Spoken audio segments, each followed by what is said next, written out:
National Planning, Zainab Ahmed. It says that the sum of 3 trillion naira is required to continue paying for the fuel subsidy, which was recently extended for 18 months.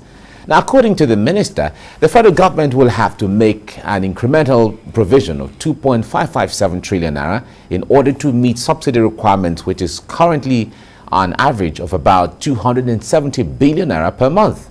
The finance minister further disclosed that only 443 billion naira is presently available in the 2022 budget, meant to accommodate subsidy from January to June. So this is the crux of our discussion next. So joining me in the studio is oil and gas analyst, Comrade Bala Zaka. Good morning and good to see you. Thank you. Great. You're welcome. Thank you. Now, when it comes to this debate on subsidy removal, no, we will not remove it. No, it will cause hardship. No, it will not cause hardship. Oh, it's for the good of the nation. No, it's for the national good. Whatever the thing is, yes, we've been on this for ages. 4, 5, maybe 3, 4 decades or something. Correct. Now. And it seems we have run out of ideas as a people. I don't know of how to handle this thing and handle. Nigeria is not the only country with oil. Correct. But the way the thing goes, it confuses the average person. You are in fact, I see you came into the studio today with a textbook to prove a simple point, how elementary this thing is. Why has the idea of how to handle subsidy and let the oil flow and let it benefit everybody, why has it eluded us? Let me start. The thing is very simple, but we can also start by asking simple questions, right? If China is refining and has state-owned refineries, Saudi Arabia has state-owned refineries. Even with the trouble in Libya, Libya has state-owned refineries. Qatar has, Iran has, Brazil has, Malaysia has state-owned refineries. Even countries that do not have crude oil have state-owned refineries. But Nigeria does not have functional state-owned refineries. Are we saying all those countries and their leaders are fools? And if they are not fools, who is the fool here? It's a very simple question. You know, we've been, it's a shame really, and you cannot believe it. As far as I am concerned, refining technology is elementary chemistry. That was why I came with this book. This is a chemistry textbook by Nigerians. For secondary school? For secondary school. All right. I am waiting for that professor or that experienced process engineer or petroleum engineer or mechanical engineer or chemical engineer to come here to your studio and challenge me and say refining technology is not elementary chemistry. Rocket science. Another point I want to let you know is this. As far as I'm concerned, heart transplant, kidney surgery or transplant, in fact even cesarean section, giving birth to a baby, as far as I'm concerned, and let anybody challenge me, is 10 times more complicated than the refining of oil, petrol. Because really, when you talk about heart transplant, kidney transplant, cesarean or whatever, if you make the slightest mistake, that's the person cross to the other side. He graduates into immortality. But for refining, it's just simple mechanical things. All right, very elementary. All right, now take us through this process that seemed to be so, you know, humongous that, you know, you have to sit down to imagine whether it works like God somewhere sitting down with white beards or something. Yes. You know, that kind of an imagination where only those who are in understand what goes on. So pass us through this. You say it's elementary chemistry, basic chemistry. So let's know what's really goes on. If you get a very good SS1 student, he will tell you everything. Are you kidding me? I'm just telling you. But you see, it's very simple. First of all, we have the crude oil here. All we even need to do is to get the crude oil from the wellheads within Nigeria in Naira. Move them to the respective refineries in Naira. Refine them in Naira, distribute them to consumers in Naira, save our Naira. What that does to you is it will free you from exchange rate pressures. Everything FX is cut off, and that's how organized countries do. All these countries I mentioned. And the principle of refining is very, very simple. All you need is you get the crude oil, right? It works based on a principle we call temperature differential. You have a distillation column and fractionating towers. It divides them into fractions. At a given temperature, cooking gas will come out, LPG. Another temperature, petrol will come out, diesel, go your way. Kerosene, move to that way. That's it. It's as elementary as that. But you see, a lot of people don't know. And this thing is so straightforward. But I'm beginning to feel terrible. Unfortunately, I'm not into politics. I've never attempted, I'm still not a politician. But I have said, because of all this argument, if I were to be in politics and a member of National Assembly, honestly, I will turn the chambers upside down. The worst that will happen is you get me suspended, or you fire me, or you tell my constituency to recall me. If you make me a minister because of this, I will throw my resignation paper at whoever is my principal. And that takes me to this simple thing I want to say. I am suspecting that many of the technocrats that are brought to be personal assistants and whatever are not principled. They are not organized. They are deceiving. They are deceiving their principals, because this thing is very simple. All you need is to let these people know. And if they were not deceiving, look at what happened to the petroleum industry bill. If you remember, some of us were against the president assenting. In fact, people like me were personally praying that he shouldn't assent to it. Why is that? Okay, because everyone has said the petroleum industry bill at that time, which is now Petroleum Industry Act, was going to be that magic wand. It was a deception. It was a smoke screen. Look,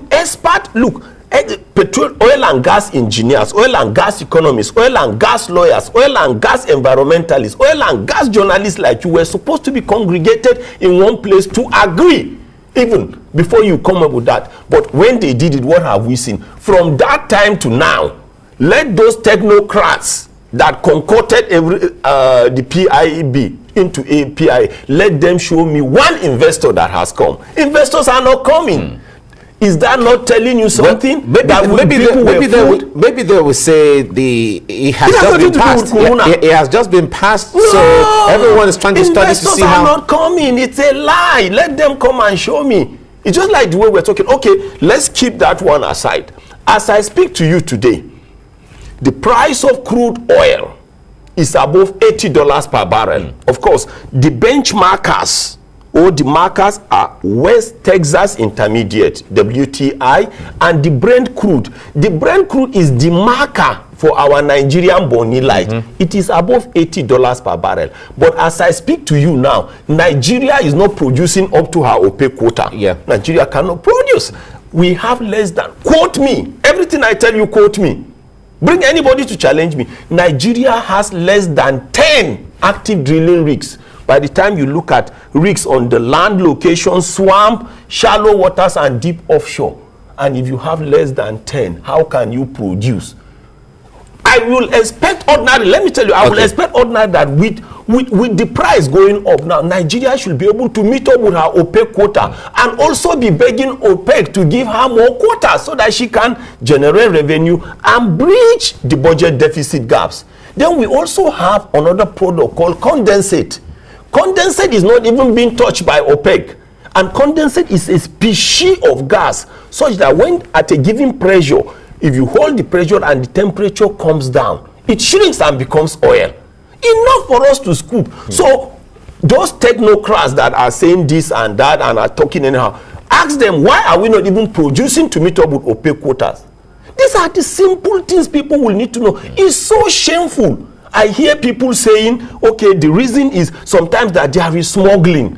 Too elementary, too shameful, that there is smuggling to the neighboring countries. Yeah, but isn't there smuggling? No, the smuggling is not up to 0.0001%. Let me tell you this. So you are telling me, if you want to eat in your house, the quality of food in your house will be determined by the quality of food in another person's house. So as we are as Nigerians, if the price of petrol is high in neighboring countries, we must up our own to punish our citizens to equilibrate it.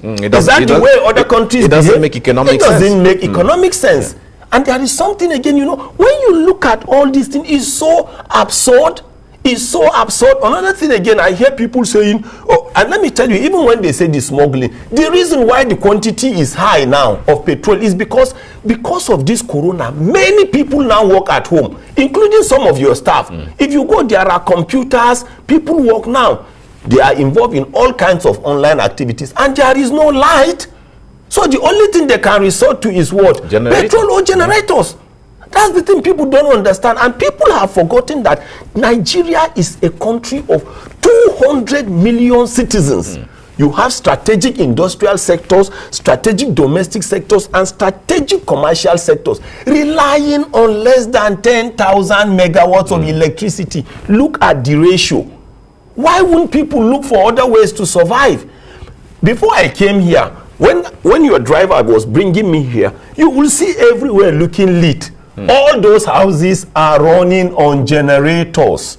How do you expect people to survive? I hear people saying diesel was deregulated and nobody is complaining. That is the most deceit of this century. Why is that? It's very simple. Go to the back of this your studio as we speak now. I won't be surprised if you see not less than 4 or 5 generators. All those generators are running on diesel. Go to the hospitals, go to the hotels, go to everywhere. Go to the factories, go just to the back. All those places I mentioned are running on diesel. And diesel as at yesterday was 360 naira to a liter. How do you expect people to break even? It's a common sense. And when I hear people saying we cannot, even let me tell you, people don't even first of all understand what subsidy is all about. Subsidy is a globally accepted economic pain cushioning concept. In other words, if subsidy is not working in Nigeria, that cannot invalidate the global definition and concept. Even our security is being subsidized. And let me give you a practical example, because let's assume that we don't have Navy, civil defense, army, and the rest. Some of us can still provide our security. So what government is doing now to help us equilibrate things so that there will be no rascality is they provided soldiers, army, civil defense, and that's how subsidy works. So it's the same thing with the oil and gas industry and the energy. But the point there is, ask me any question. Yeah, but if you talking about the issue of security you just mentioned, because if we leave it to individuals, we'll be going back to the state of nature. Where life was brutish and life was... But that was why we are talking about even the government. So let's come back to this issue of subsidy. The point there is, from the economic perspective, like you said, is a cushioning effect. Yes. And how long should this effect be cushioned? Because if we have economic forces that are supposed to work... Don't complete it. Let me answer you. When you're talking about cushioning, it is here now you differentiate between private investors and government. Investors, private investors, are after profit maximization and cost minimization. Government is supposed to provide goods and services that will make citizens, whether individual or corporate citizens, to embark on activities that will lead to the aggregate growth of the economy. These are the things. So when I hear some people even saying, oh, everybody is hoping Dangote will come. Dangote. Do you know that what is happening? It's strange enough. When people go to their churches, their mosque, their prayer, out of 100% of their prayers now, 95% is, please, oh God, help us. Let Dangote not get upset. If people go to the toilet, they are praying for Dangote. I don't have a problem with Dangote. But what you need to understand is this. Dangote remains a private initiative. He's after profit maximization. Government is on a different thing. But as Nigerians, I will be happy for us to have many Dangotes. And this is the way government helps many Dangotes. You know, Nigeria is supposed to be the continental hub for Africa in technology, in engineering, in medicine, in journalism. Nigeria is actually supposed to be the hub, because Africa is looking up to Nigeria to provide the leadership. So if you have many Dangotes, This is the way government encourages them. How much of a game changer will the Dangote refineries bring into all of this mix? Zero. Why and the answer is Dangote because the refinery is said to be one of the biggest across the world. I will answer you straight away. Okay. Dangote is a private initiative. It's the money of people and his partners. Government is different. What if you have many Dangotes? What government will do now, because they are Nigerians and they will be paying their taxes here, and we are within the West African sub-region. First of all, government will give them tax holidays, then help them maybe and collaborate with them, maybe construct rail lines across the West African coast. Before you know, all the supplies, petrol, diesel, fertilizer will be coming from Nigeria across the West African coast. And before you know what's happening, Nigerians will be those manning the depots. And let me give you a practical example that will make all this noise about Dangote to become rubbish. If you go to a place like the US, Donald Trump is a millionaire. Bill Gates is a millionaire. Warren Buffett, Mike Zuckerberg. Have you ever seen government officials going to Bill Gates, gathering themselves to Bill Gates and say, Bill Gates, we came to greet you because you will help us and bail our country from computer technology? No, you don't do that. But don't dare touch any American company or citizen that is civic or civically and corporately responsible to the American government. American government will come on you. That is how you deal with private investors that came up with initiative to help you. And the Dangote refinery you are talking, because he's a private investor, he will buy crude oil at the international price. And he's supposed to sell it at the international price. But one unfortunate deception is this. I hear people saying, even if we have local refineries, the state-owned refineries will buy crude oil at international price, and that is the insane thinking by technocrats or whoever is deceiving our governments. Before we go, talk to us about the issue of modular refineries, that the initiative that was supposed to help cushion part of the effect that you were talking about. Okay, fine. Modular refineries, in the first place, in the context of Nigeria now, people, and I also had those lies that modular refineries will come and reduce the petrol shortages and everything. First of all, modular refineries do not produce petrol. That's another deception. But Nigerians think the modular refineries produce petrol. They don't produce petrol because they are not equipped with what we call catalytic cracking units. That's one. And many people don't know. So what are they meant to do? So what modular refineries only produce diesel. I've also had people saying, all those people doing illegal refineries, why not make them become... No! What you see, like what Wike was showing that day, those are toxification plants, equipment. They are carcinogenic material. They are pollution plants. For you to have what is called a refinery, you must apply and get license to establish, license to construct, then license to operate. So you must have all those things. If you don't have, then your refinery can be classified as illegal. But the people we have, first of all, they gather drums, then they go to the pipeline and steal somebody else's product. The pipelines they break into, the crude oil there or gas belongs to an investor. So first of all, those guys are thieves.